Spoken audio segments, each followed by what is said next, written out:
Welcome back to Obscurus Gaming, and today I'm diving deeper into TopSpin 2K25. I did a preview of the game a few weeks ago, but now that it's been out for a couple of weeks, let's talk about what's working for it and what isn't.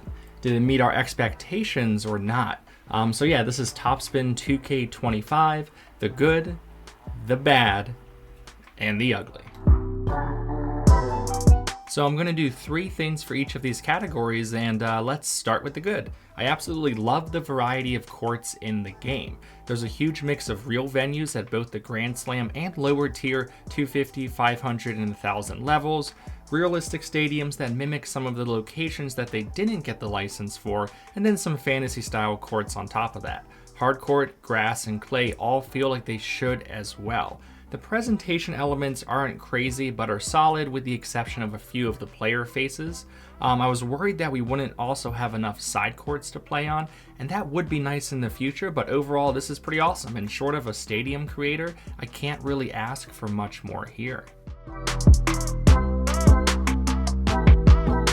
So we could really talk for hours about the gameplay in TopSpin, what we like, what we don't like, what might be overpowered, what isn't, maybe what style player works the best, and we'll dive into that a little bit later. But the offline gameplay here is pretty good, if not very good at times. The balance between control and power shots, speed and skill works well offline, and is easily the best feeling tennis game I've ever played. The AI at very hard, expert, and legend difficulties is a nice challenge, and TopSpin Academy is a very solid training mode. I love that the first training in the video could literally be called "Don't stand in the middle of the court, you idiot," and that is incredibly refreshing to see for anyone that plays tennis and necessary in a simulation game like this that's being released to the general public.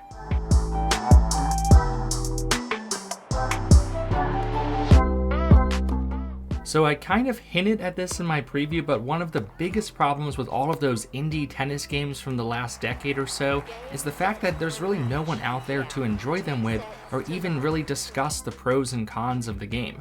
But because of 2K's influence, you'll have zero issues finding a match, and plenty of people to discuss what you like and don't about the game.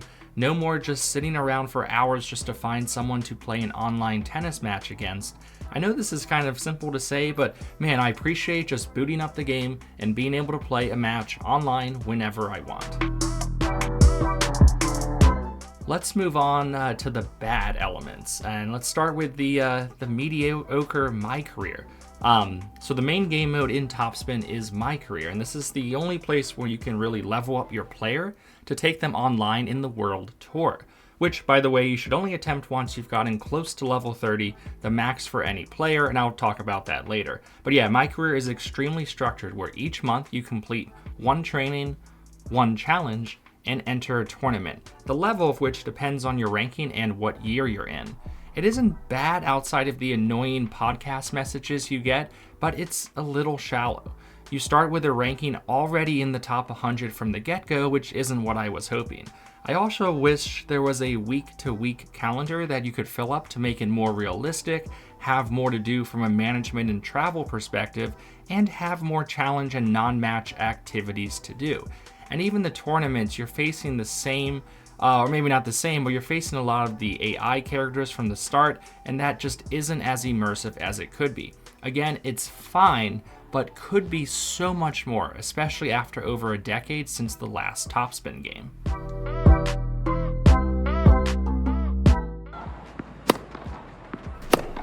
So your miles may vary for this, but there is a bit of dominance online from the power gameplay style.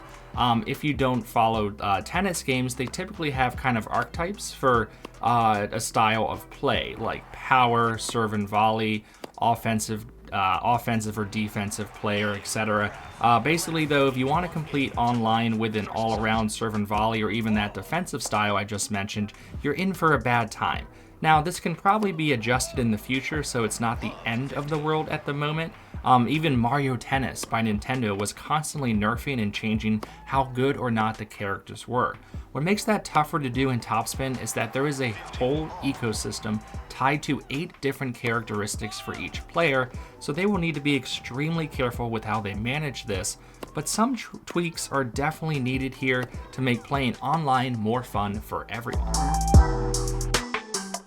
Now on to game modes, and unfortunately this also falls in the bad category, as there are only really 3 main game modes. My Career, which I just talked about a little bit, World Tour, which is where you take your My Player in My Career online, and then 2K Tour, where you'll play online with the in-game pros instead of your own player.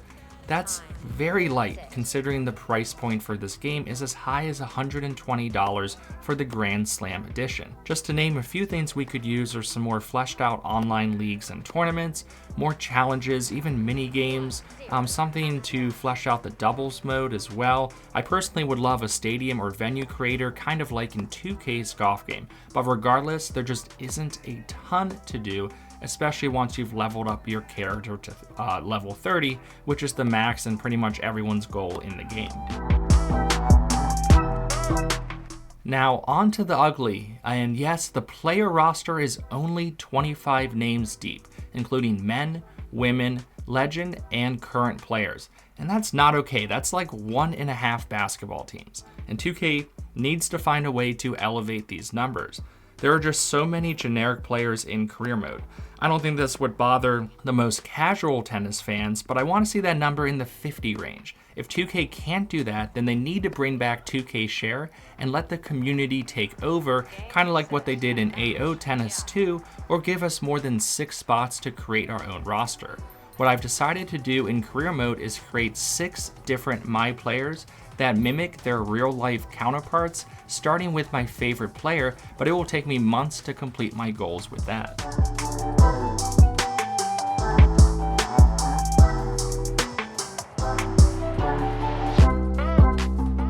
Something that came up during the first week, and I never really thought about it before, is the fact that even single player in this game requires an online connection to the servers. That means we are essentially, I hate to say it like this, but essentially renting the game from 2K until they decide to shut the servers down, which could be as early as December 2026 that some people were able to figure out. Unless 2K changes what you can and can't do online or offline, that will be absolutely terrible. The servers also went down several times in the first week, leaving players with nothing to do except play exhibition matches. They couldn't even play My Career, which had to be a terrible first impression for so many people trying to jump into this franchise. And my last and final ugly point here is the overdominance of virtual currency. This wasn't a surprise to see from 2K, but it still sucks. Everything you do in the game is tied to VC, from completing the training academy, matches, anything. It's insane how this is all set up to prey on some impatient and probably younger gamers to spend real money on mostly virtual clothes for their players. Even leveling up coaches is tied to VC, and it all just feels so invasive, especially for a non-free-to-play game. And I know this is the reality we live in with modern sports games and those free-to-play aspects crossing over. 2K's been doing it for, I think, almost 15 years now, but I still don't like it, and it is the last ugly thing I wanted to talk about. Alright, so where does this leave all of us? Honestly, it kind of depends on you. If you like tennis and have been dying for a decent modern tennis game like myself, then you'll probably get your money's worth. That's kind of where I stand despite the bevy of flaws we just talked about. Now, if you're more of a general sports gamer or can dedicate a ton of time to the game, you'll probably find it shallow and lacking things to do. And it might get old pretty quick, and you'll probably get bored with it or maybe frustrated by 2K's virtual currency system and the mandatory online elements. Ultimately, I'm looking forward to creating a few of my favorite pros, leveling them up to level 30, but definitely let me know your thoughts on the game. If you have any questions about it, let me know too. Put them in the comments, and thanks for watching, guys. I'll catch you next time.